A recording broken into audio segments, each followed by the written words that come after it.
আমার কাছে যেদিন থেকে তোমার ছোট ছোট বিষয়ে অজুহাত উঠে এসেছে, সেদিন আমি ভেবে নিয়েছিলাম তুমি চলে যেতে চাও, চলে যাচ্ছ একটু একটু করে।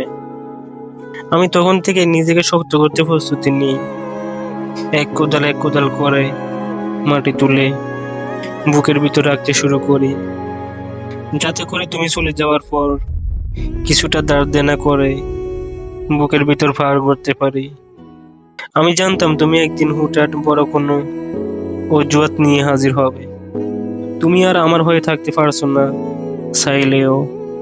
পরিবারের দোহাই দিয়ে একদিন চায়ের কাপে হাসতে হাসতে বলে উঠবে তোমার বিয়ের সম্বোধনের কথা।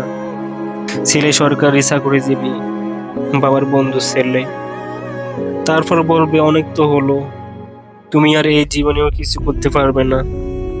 তাই অসুস্থ বাবা যখন আমাকে জড়িয়ে ধরে কাঁদতে কাঁদতে বলল, শোন মা, বয়স বেড়ে যাচ্ছে, শরীরটা ইদানিং ভালো যাচ্ছে না, তুই বিয়েতে এবার রাজি হয়ে যা, নইলে আমার মোরা মুখ দেখবি।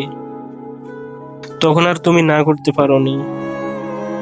গল্পের জীবনে যখন তুমি অন্য কারো, এই ছোট একটা গল্পে আমি খুন হয়ে যাব তোমার ভিতর। আমার মৃত্যুর খবর মসজিদের কোনো মাইকে বলা হবে না, আমার লাশের কোনো জানাজা হবে না, কবর হলেও চিহ্ন নেই।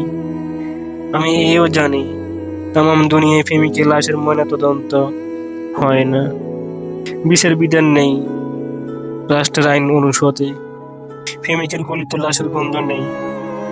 আজ তুমি জেনে নাও, তুমি আমাকে ফেম দিয়েছিলে, তোমার অপ্রাপ্তবয়স্ক ছুঁয়ে আমার জন্য ফেম নিয়ে এসেছিলে।